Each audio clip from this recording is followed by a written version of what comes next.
Lep dan, zahajajoče sonce, mir. Bog obvari to božansko deželo, sem mislil. V tvojih rokah sta mir in sreča te mile pokrajine. Meranovo.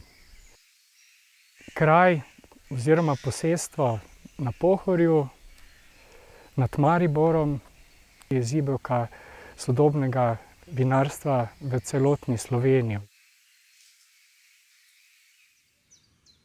Dober dan, jaz sem Janez, nadvojvoda Janez, vnuk cesarice Marije Terezije, sin Leopolda II. In Marije Ludovike Borbonske, ki je prišel v te kraje v 20 letih 19. stoletja in 1822 tudi odkupil posestvo ter ga poimenoval Meranovo. in povedal vam bom čudovito in resnično zgodbo, ki se na tem posestvu pričela pred 200 leti. To je štajerska zgodba o ljubezni in vinu, znanju, vztrajnosti, pogumu in zvestobi. Prisluhnite tej zgodbi iz preteklosti, naj vas navdihne za vse novo v prihodnosti, ki je pred vami. In naj se zgodba nikoli ne konča. Sem je že takoj prinesel kultivirane oziroma nemške sorte grozdja. Najbolj znan je seveda renski rizling in se tudi osebno leta 1826 udeležil prve trgatve na Meranovem. Izjemen uspeh je dosegel že 30 let kasneje, ko je rizling z Meranovega na veliki razstavi v Parizu prejel zlato medaljo.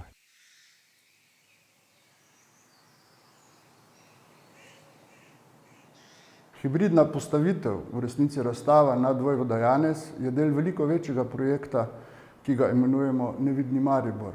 Nevidni Maribor kot del še večjega projekta, ki se mu reče Mreža centrov raziskovalnih umetnosti. Tako da to predstavlja definitivno nove poti, nove možnosti za celotno slovensko muzealstvo. In ta potencial je ravno v tej hibridnosti, ki je tu na Meranovem na ogled. V prvi sobi predstavljamo življenje nadvojvode Janeza. V drugi vinogradništvo. V tretji pa na ogled postavljamo arhivsko zbirko listin, učbenikov, fotografij in vinogradniške pripomočke. Vse to in še več si lahko pogledate na Meranovem v stari hiši, kjer je umeščen naš hibridni muzej Nadvojvoda Janez oče Meranovega z vsemi eksponati. Multiplikativni učinki vsega tega, kar gledamo, vsega tega, kar je pred nami, v resnici pomenijo tudi, bom rekel, prečno sodelovanje med strokovnjaki z različnih področij. Od zgodovinarjev, etnologov, turističnih delavcev, vizualnih umetnikov, tehnologov in pa seveda tudi računalniških programerjev. Predvsem mladi prepogostoma pozabljajo, kdo smo, od kod prihajamo in kaj nas v resnici utemeljuje.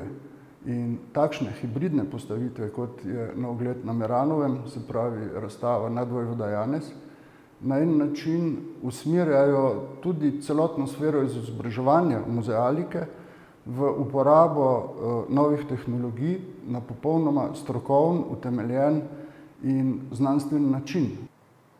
Predvsem princip razširjene realnosti, princip dronskih posnetkov, laserskih skenov, fotogeometrije in še kaj. To je za razumevanje naše preteklosti, predvsem za nove generacije, ki sedaj prihajajo, izredno zanimivo in poučno. In prav te iste nove tehnologije omogočajo z njimi tudi neposreden stik, včasih tudi sodelovanje in interakcijo. 21. stoletje od nas zahteva, da postavimo vse tisto, kar smo, na popolnoma drugačen, inovativen, sodoben način in da tako ohranimo vse to, kar je žlahtnega, tudi za naše zanamce. Kot pomemben tudi razvojni dejavnik tega kraja, ki ni služil zgolj za pridelavo vrhunskih vinskih sort, tudi kmalu ostalih, Chardonnaya, Sauvignona in tako dalje. tudi v bistvu edukativno oziroma šolsko delovanje. In tako je pred 190 leti nedaleč na drugem hribu v kraju Hrastje nad vojvodo Janez odprl prvo viničarsko oziroma vinarsko šolo, pa tudi prvo sadjarsko, kmetijsko in vinsko šolo v teh krajih. Kaj to pomenilo seveda za razmah celotnega gospodarstva in kmetijstva, si verjetno danes tudi lahko predstavljamo, ko je to posestvo recimo v upravljanju oziroma v lasti Univerze v Mariboru, ki nadaljuje s tradicijo tako pridelave vrhunskih vin, kot tudi z edukativnim oziroma šolskim delom. In tisto, kar je poleg vinarstva napravil novega, je tudi eden od najbolj zaslužnih, da je takratna južna železnica, imenovana Dunaj-Trst, tudi prišla skozi Maribor in nato v Ljubljano in seveda do Trsta, s čimer je Maribor kmalu zatem tudi doživel širši gospodarski in tudi družbeni razcvet. Pred vhodom v razstavišče poiščite tablo s QR kodo in naložite ter preizkusite mobilno aplikacijo v obogatenje resničnosti, ki prikazuje trenutek srečanja nadvojvode Janeza in Ane Plohl.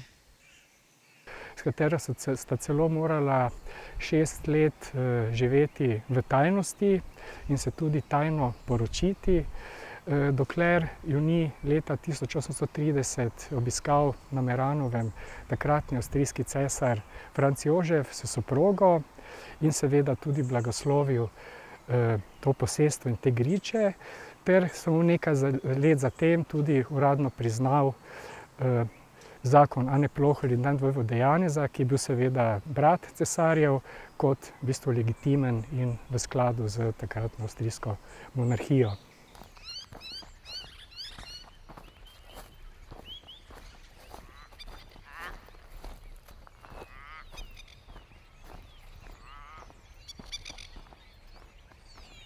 Toplo vabimo vse k ogledu naše postavitve, naše razstave Nadvojvoda Janez na Meranovem.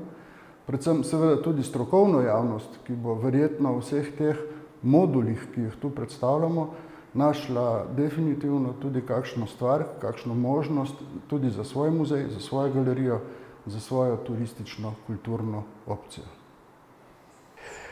Seveda se razgledate, sprehodite, spočijete, znorite v okolici na posestvu in si tudi privoščite pokušino vseh vin, ki nastajajo iz sort, ki tukaj rasejo na teh obronkih, in tudi seveda do domače pridelane hrane in tudi pripravljene na tem posestvu.